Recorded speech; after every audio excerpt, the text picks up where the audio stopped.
Hello everybody, welcome back for another video. Hope you're all doing well and that you're all having a great day to start things off. Bitcoin Core developer Matt Corallo has launched a mining pool which aims to increase decentralization as Bitcoin mining becomes increasingly monopolized.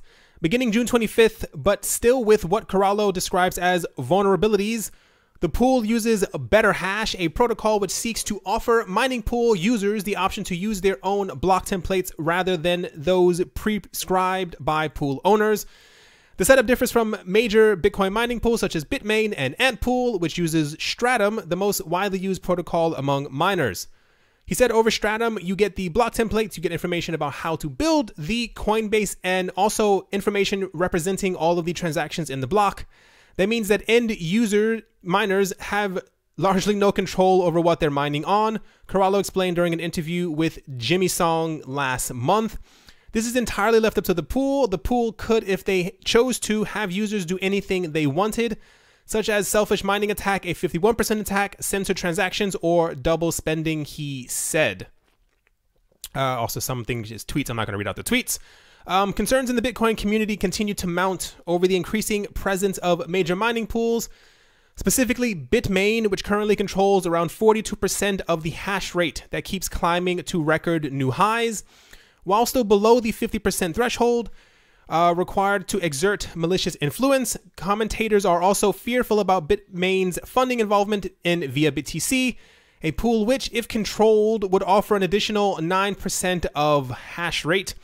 While Bitmain was the lead investor in Via BTC's recent funding round, the latter maintains it is independent.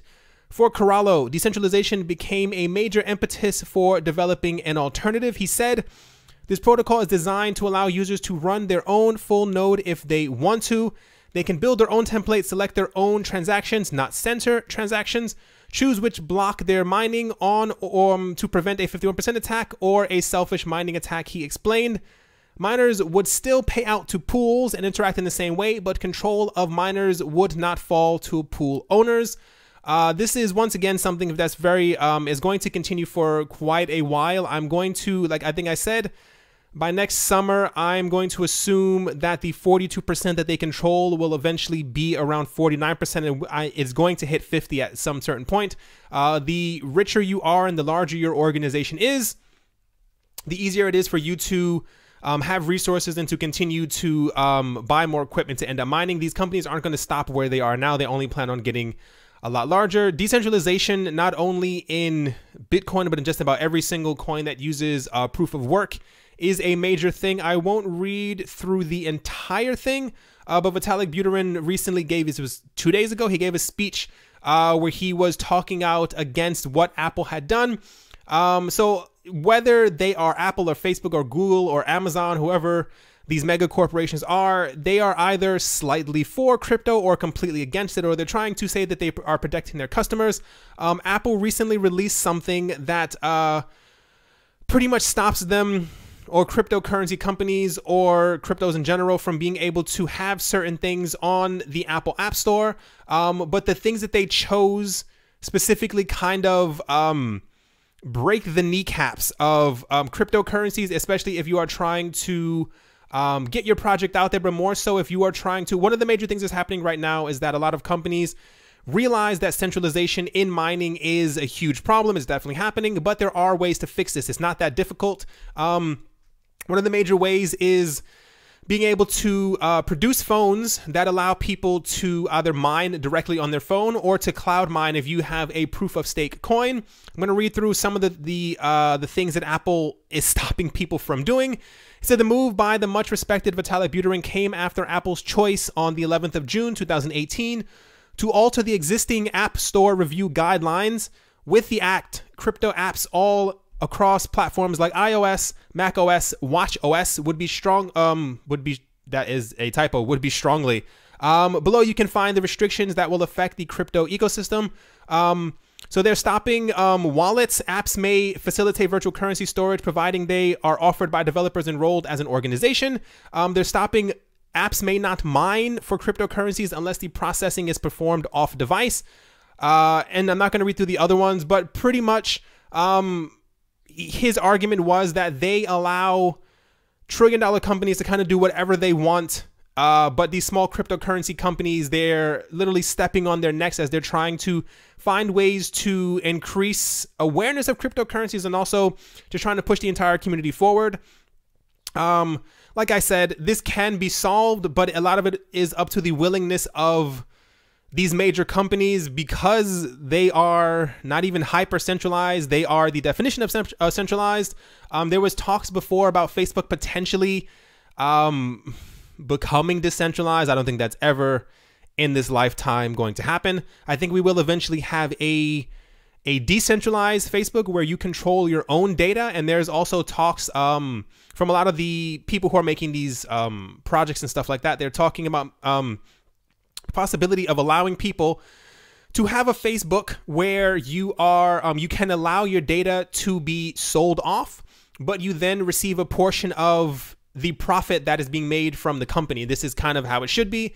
But as of now, we are at the whims of Apple and Facebook and Google, who are either going to allow our ads to be shown so that the cryptocurrency space can continue to move forward. But at the moment, there's a lot of resistance. And back onto the topic of when it comes to like mining and stuff like that, I don't know.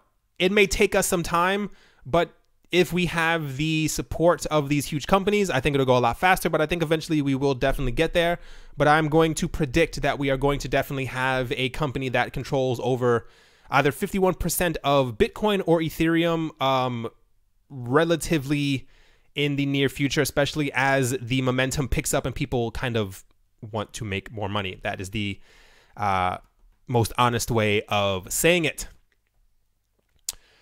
Next up, this is a fun one. The US IRS, or the Internal Revenue Service, has launched an international task force together with tax enforcement authorities from 4 other countries to take on cryptocurrency-enabled crimes, according to a press release published on Monday.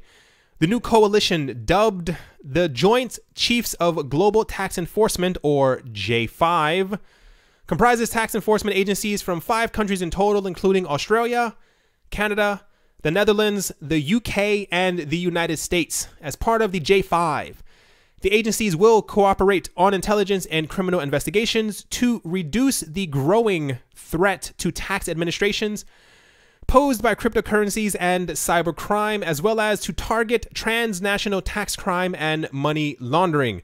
According to the IRS, the decision to form a transnational task force via J5 was in response to the Intergovernmental Organization for Economic Cooperation and Development, or OECD's, call to action for countries to step up their efforts against the enablers of tax crimes. Don Fort, who is the chief of the Internal Revenue Service Criminal Investigation, or IRSCI, which will act alongside the IRS as part of the newly launched J5, told Forbes today that a multilateral effort can pressurize the global criminal community in ways we could not achieve in our own. In February of this year, the IRSCI assembled a team of 10 investigators to tighten its pursuit of those who use crypto to evade taxes. I don't want to say anything negative against this, but I saw this coming from a mile away. The harder people push against... how do I say this? The harder or easier, the more we try to get away from government, the more that they're only going to dig a bit further. That is not to say that you should not be paying your taxes. I believe in trying to do everything as legal as possible because I grew up in the US and I know how the US is. But I saw this coming from a mile away, and you may or may not remember, I spoke about this a couple of months ago. And it's because of an article that's similar to this. It says, tax time is here and lots of cryptocurrency holders don't care. Around the end of tax time in the US and a lot of other countries, but specifically the US for this entire discussion, out of all the people in the US who were dealing in cryptocurrencies, who were day trading, who were buying back and forth, who ended up selling for profits, whatever, something at some point they cashed out of crypto and they got their money. Out of the 100% that were into this, out of everyone who was into this, less than 1% of these people who dealt in cryptocurrencies paid their taxes. And the problem is, like I've said before, If you are dealing in Bitcoin or Ethereum or XRP or any of the major coins except for the privacy coins, they know exactly how to track these transactions. And this is how they knew that less than 1% of people actually paid their taxes. So when you don't pay your taxes and when you are not legal, and I'm sure this happened in other countries as well, because I have gone to, and I haven't actually been to any in a while, but I've been to a lot of cryptocurrency meetings. And when you hear the talk or the jabber that these people are going on about, a lot of people do not care for the government in the cryptocurrency space, and they have heard people say this out loud, especially from other noteworthy crypto enthusiasts who were part of BitConnect. I'm not going to say any names. They have openly said out loud, F the police, F the government, we are not paying any taxes, and that shoots off complete red flags. So the launching of something like this is not surprising to me, and I'm pretty sure that there are other secret organizations that definitely already exist. So just be careful in what you do, because this is only going to go a lot further, and this is why I'm going to keep saying it until it happens. There are a lot of efforts that are working towards making Bitcoin transactions private, that are making Ethereum transactions less transparent, and a lot of other coins as well. So we have been relatively, it's been nice for us at the moment, where they have kind of given us the thumbs up, saying that we can do what we want with certain coins. When these coins become private and governments can no longer track them or as easily track them and have as much control as they do right now over them, there's going to be a huge amount of backlash, but this is probably going to be in a future where Bitcoin has already spread itself out amongst the entire world. So it's going to be interesting to see what happens. But on this entire topic, I'm pretty sure that there are going to be a lot more countries who are going to be joining this, because countries are very, they don't like when people don't pay them. Gonna leave it at that.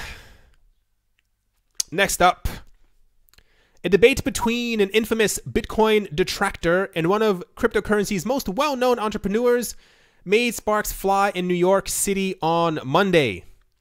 Hosted by the Soho Forum, a monthly Manhattan debate series, the event saw Eric Voorhees, the CEO of exchange service Shapeshift, argue that government-backed monies will eventually be replaced by Bitcoin and blockchain innovations.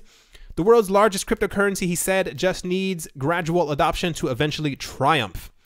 However, the debate was far from one-sided. Showcase there to represent the opposition, Peter Schiff provided more than a healthy dose of skepticism.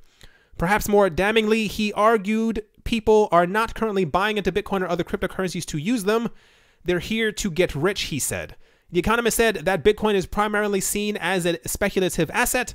Moreover, even people who do plan to use Bitcoin cannot do so easily. Bitcoin is not at present a reliable source of value, he continued.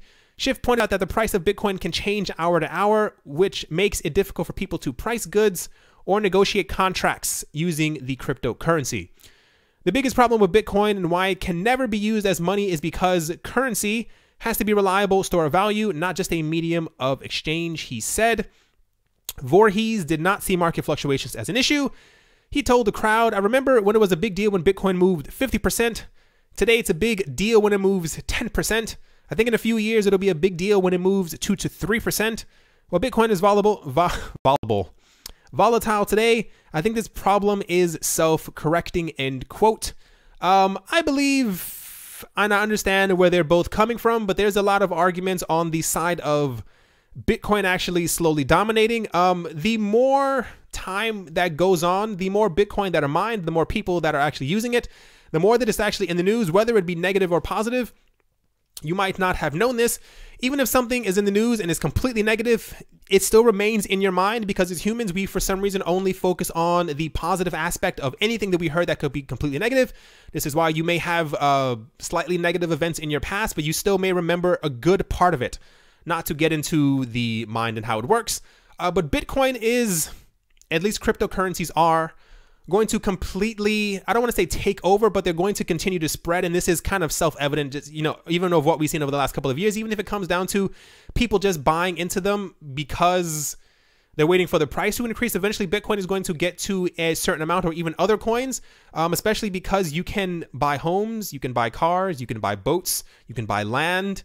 You can do a lot of things in cryptocurrencies, and all it takes is kind of adoption. While we may not be able to do everything easily at the moment with cryptocurrencies, or especially Bitcoin, this is definitely going to happen. There are so many companies who are getting into this who are there. I think they're going to make sure that Bitcoin kind of succeeds. At the moment, it is definitely speculation. But eventually, when we possibly do have a $250,000 Bitcoin, I think that's going to be a huge turning point in the world. But as of now, if we were able to buy things on Amazon, on eBay, on, was it Google Store, I think it's called, on the iTunes Store with cryptocurrencies, there would be no question about it. But this is why I think these companies are trying to fight against it. But they kind of see what's coming, and so do a lot of other people who are into banking. This is why they're moving from banking into cryptocurrencies. But it's interesting that a discussion like this happened, and it's always it's not generational, but it's like there's so many people who are so adamant and fighting against it. When Bitcoin was having these fluctuations before, when it was around 30 to 40% every single day, terrifying times. But it did happen. They kept on saying that Bitcoin was dead, and there are a lot of mathematicians and analysts who have said that by the time that Bitcoin is over around $150,000 to $150,000, the price will have stabilized so much that we'll be shocked if we get like a 3% increase in a day. Like, it'll be like huge news because Bitcoin has gone up by so much. The price will eventually stabilize, and it'll only go up more as we have more reward being cut in half and more people still start to use it, because for some reason, people didn't get into Bitcoin when it was around $200. People didn't get into it when it was around $1,000. When it hit around 10,000, people started falling into it, and then more people fell into the market when it was around 20,000. So this will only continue to go on as the price continues to increase. I think the future is very bright for cryptocurrencies, even though it may not seem this way right now. But crypto is going to definitely make it, barring any type of major event, unforeseeable event in the financial world. Next up, IOTA is in the news today. IOTA Foundation recently announced that Dr. Klaus Schaaf is joining IOTA in an official capacity. Schaaf, who is the alumnus of Volkswagen AG, has worked there for almost 30 years and has been a part of Volkswagen Group Digitalization, which is founded by IOTA Supervisory Board member Johan Gungwirth. Volkswagen Group Digitalization emphasizes on new products and services. The focus areas under this wing have been software over the air, OTA, and application of distributed ledger technologies in the automotive industry. Their blog says, and I do quote, "During this time, he came across IOTA and its superb technology and initiated the proof of concept, which was shown by Volkswagen at CeBIT 2018, end quote. Klaus is known for his contribution in building the Volkswagen Electronics Research Lab, ERL, in California, while he was the research director. He was later the director of Wireless Wolfsburg, the first public city Wi-Fi in Germany, where new applications for automobiles were tested. On joining the IOTA Foundation, Klaus stated, and I do quote, "The automotive world is distributed by new technologies like software over the air, function on demand, and autonomous driving. New business models will provide mobility as service to support those distributed technologies. Distributed ledger technology will play a major role. IOTA and the Tangle provide a future-oriented technology which is well suited for the requirements of the new mobility ecosystem. I am excited to be part of the IOTA Foundation and to help building the pillars on which this ecosystem will rest," end quote. I think this is significant, or I decided to talk about this because whenever you have somebody from a major company, or at least who used to work there before, at least for 30 years, and they move over to a cryptocurrency company, a lot of people don't really see the significance of it. But these people, this person who used to work for Volkswagen, still knows the people who worked for Volkswagen. So he also knows other people who are also in the automotive industry. And when they see that your working project with this new company that you're using is making your cars better and or faster and or smoother and is making autonomous driving this new space age thing, they also then start to question, why are they also not using this coin, this token, this blockchain, this Tangle? So very good on the IOTA team. I still think that they're targeting companies that no one else is paying attention to. But I think in the future, they will have a relatively large monopoly on car companies. What else are they working with? Escalator companies. And there was something else like fridges and all this other stuff. I think they're going to do well. So very good job once again to the IOTA team. So here's the crazy news for today. In a ruling today, or rather this was yesterday, India's High Court of Law refused to grant any temporary respite against the central bank's ban on banking services to cryptocurrency exchanges. On April 5th, the Reserve Bank of India, or the RBI, the country's central bank, issued a circular to all regulated financial institutions, including banks, to prohibit them from providing services to businesses in the cryptocurrency sector. The crippling policy also mandated banks to stop allowing their own retail clients from purchasing cryptocurrency through their own bank accounts. With a 3-month deadline, the ban effectively begins on Thursday, July 5th, that is tomorrow. The move predictably raised alarms across the nascent but rapidly growing domestic cryptocurrency sector. A number of exchanges filed petitions in courts across India to challenge the central bank, arguing the policy was arbitrary, unfair, and unconstitutional. Such was the reaction from the industry that the Supreme Court weighed in a month after the RBI circular to scoop all pending claims, while barring high courts from accepting any further petitions against the RBI curbs. In mid-June, a petition by the Internet and Mobile Association of India, counting cryptocurrency exchanges as its members, fast-tracked a legal challenge against the RBI ban for an early hearing at the Supreme Court today. However, the Supreme Court has refused to grant a temporary stay, the FBI circular in today's session. Breaking, it says on Twitter, Supreme Court of India refuses to grant temporary stay against RBI's banking restriction against crypto. According to one law firm representing a domestic cryptocurrency exchange, the industry has sought to extend the deadline by a month after a hearing on July 20th, the next date for a Supreme Court hearing of the case. However, now that the ban will continue, the banking route for the exchanges and its users will be completely choked. Despite the setback, cryptocurrency exchanges remain hopeful after encouraging statements from India's ruling central government. As reported by CCN last week, the Secretary of India's Department of Economic Affairs, Subhash Chandra Garg, confirmed the authority is moving towards finalizing regulations for the cryptocurrency sector. The official who heads the Intergovernmental Committee on proposing policies for the crypto industry confirmed the regulations could be finalized within the first fortnight of July. So it's not too far off. This is definitely a major blow. I think after reading around, especially specifically about what's happening in India, it appears that people who are running exchanges or people who have cryptocurrency accounts, you can't really cash out. The banks are kind of cutting these people's accounts as well, and it's difficult for them to find any bank who will allow them to have anything that's linked to cryptocurrencies with them. I've read comments before in the comment section below from people who said that they are from India, and they say that India is quite corrupt. I've never been there, haven't lived there. I don't know the government myself, I can promise you that. But this is kind of a shame. I'm still hopeful about the regulations that are supposed to be coming relatively soon in July. Thank goodness that we're in July, about what's going to happen in the country.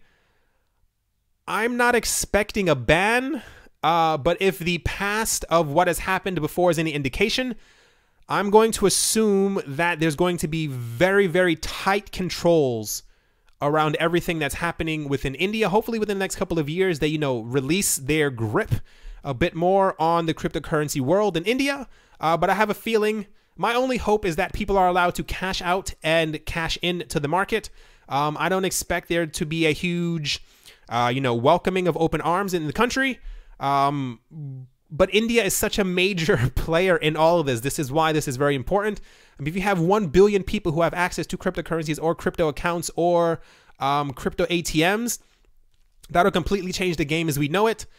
But let's hope relatively soon we should be having some type of news or official rulings on cryptocurrencies in the country. I'm still hoping that they're not banned, but I think it'll be a very large amount of things to do with taxes and kind of know your customer laws that are going to be floating around. Alrighty, everyone, that is definitely going to do it for this video. Hope you guys enjoyed. Hope you guys have a great day. I do appreciate all the support. Thank you once again for listening and or watching. And I will talk to you all soon.